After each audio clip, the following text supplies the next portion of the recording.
કરવાનો લાગ્યો છે? अंतर्राष्ट्रीय सीमा पाकिस्तान से बांटता हूँ। पश्चिमी दक्षिणी सीमा बनाता हुआ अरब सागर, दक्षिण में स्थित दादर एवं नागर हवेली, इन सब के सारांश है हम, गुजरात है हम। आज आप मुझे किन चीजों से जानते हैं? हन, हन और यहाँ के लोगों का मन। देखिए इस हर में गुजरात के पीछे कितने सख्त हैं। आज उसकी झलक दिखलाता हूँ। सोमनाथ की गाथा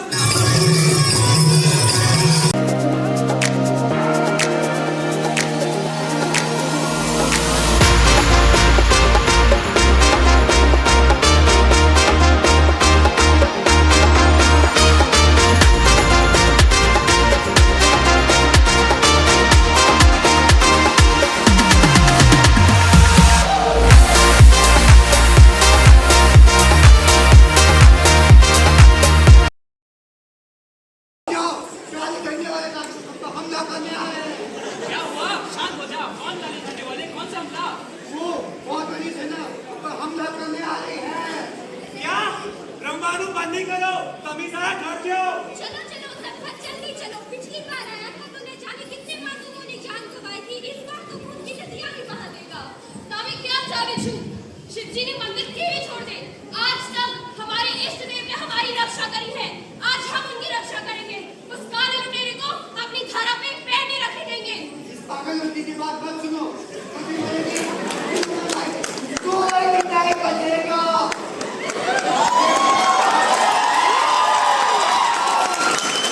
राधे ने सदैव हमारी रक्षा की है। उनके लिए खून की आखिरी कतरे तक भी लड़ेंगे। 16 बार हराया है, आज फिर से धूल चढ़ा देंगे।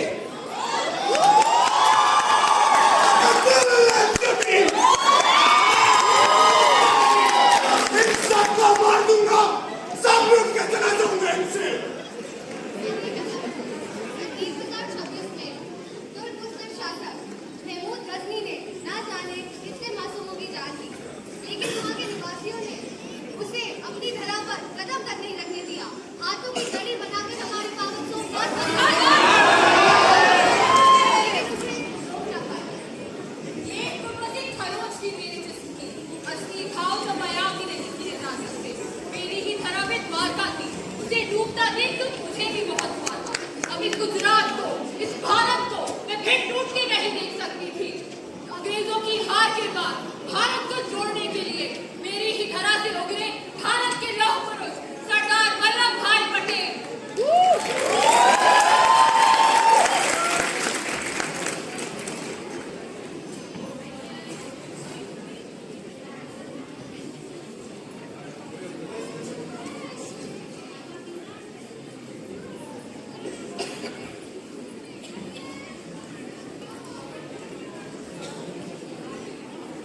अरे सरदार साहब, आप यहाँ कैसे? और ये सेना क्यों?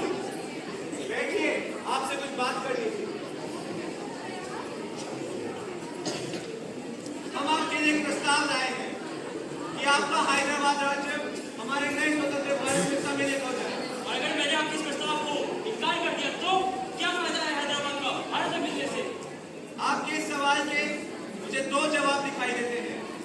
एक, या तो आपका राज्य भारत में शांतिपूर्वक सम्मिलित हो जाए, जिससे आप अपनी सारी सुख संपत्ति अपने पास रख पाएंगे और आपके सभी नागरिक हमारे नए संविधान के नीचे अपना जीवन अपने इच्छा पूर्वक जी पाएंगे।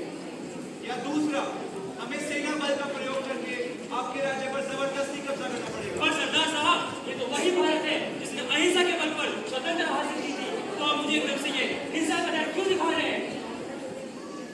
ये भारत बहुत सारे लोगों के बलिदान पर स्वतंत्र हुआ है और मैं उस बलिदान को व्यर्थ नहीं जाने दूंगा।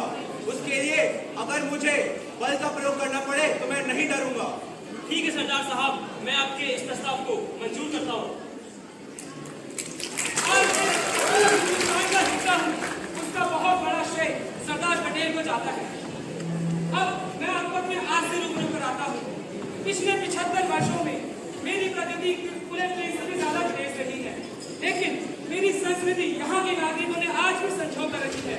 यहाँ आज भी नवरात्रि बहुत धूमधाम से मनाए जाते हैं। नवरात्रि का एक उत्सव माँ दुर्गा द्वारा महिषासुर के वध का त्योहार है। नवरात्रि की हर रात माता के एक अवतार की पूजा की जाती है और गरबा खेला जाता है। और आप सभी जानते हैं गुजराती की रंग रंग में मसाला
मैं हूँ भारत। मैंने अपने आंखों से देखा है मेरा बदलता इतिहास। कई लोगों ने मेरे इतिहास की कहानी में किरदार निभाए। कुछ नाम रह गए, कुछ नाम मिट गए। आओ मैं आज कहानी बताऊं मेरे स्वतंत्र की, मेरे गणतंत्र की।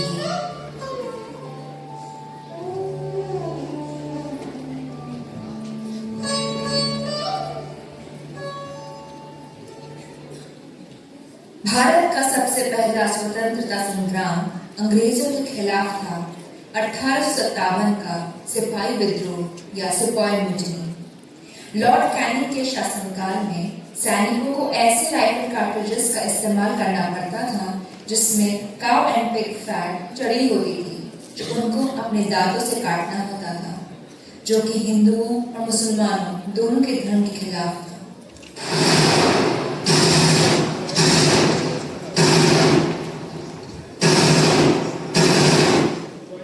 इसके बाद से अंग्रेजों का राज मुझ पर शुरू हो गया। कई आंदोलन हुए, बहुत हिंसा हुई, पर 1919 के जलियांवाला बाग त्रासदी ने मुझे बिखरा कर रख दिया। जनरल डायर के आदेश से कई निर्णयों को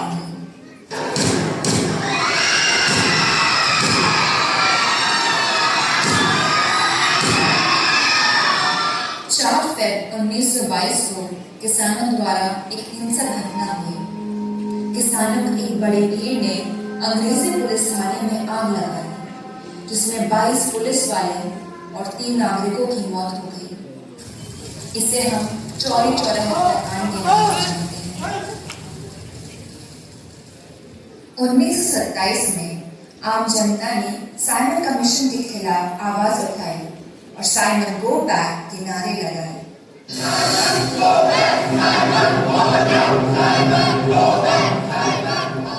1920 में गांधी सहित अन्य देशवासियों ने सॉल्ट टैक्स के खिलाफ दांडी यात्रा की, अपना हक वापस पाने के लिए।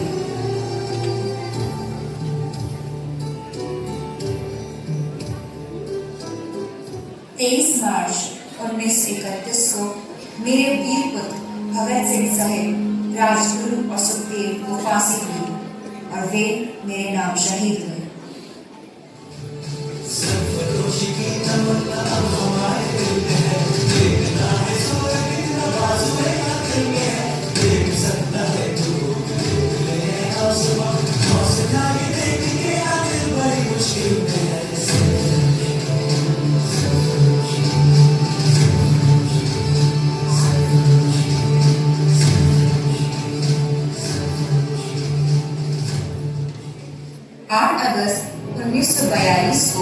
बॉम्बे में अखिल भारतीय कांग्रेस कमेटी के साथ गांधी ने भारत छोड़ो आंदोलन की शुरुआत की।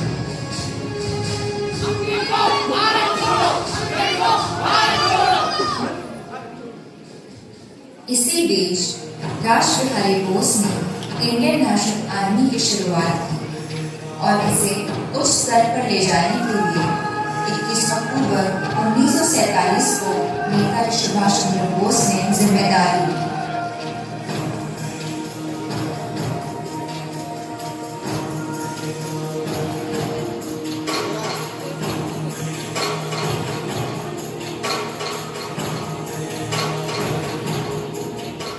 उन्नीस सौ 1944 में नेताजी ने महात्मा गांधी को फादर ऑफ द नेशन यानी कि राष्ट्रपिता के नाम से सम्मानित किया।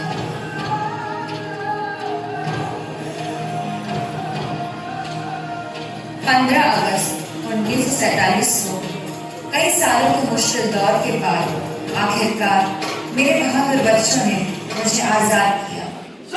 B.R. अम्बेडकर के सहित एक कमेटी को भारत का संविधान लिखने के लिए जिम्मेदारी सौंपी गई।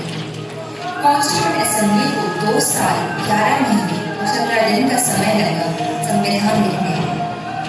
26 नवंबर 1949 को भारत का संविधान कॉन्स्टिट्यूएंट असेंबली ने अपनाया और आखिरकार 26 जनवरी 1950 को संविधान लागू हुआ और मैं गणतंत्र भारत में नागरिक।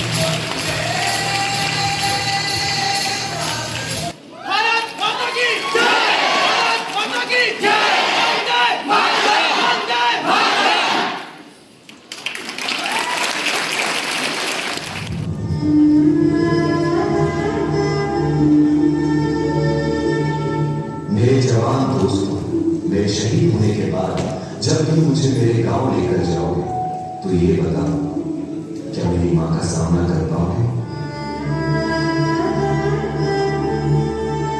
मेरा दिल ये बता रहा है, वो खड़ी होगी घर के चौखट में, उसे पता होगा उसका बेटा आ रहा है। घर की दहलीज में पहुंचते ही मुझे कंधे से उठा लिया और मेरी मां के निकट जाके पूछना उनके आंसू और सीने से लिपट जाना। कहना जाते जाते उसके बेटे ने कई दिनों में इनकलाब की भावनाओं का बीज बोला है। खुश हो जा मां, आज तेरा बेटा पहली बार वक्त पे सोया।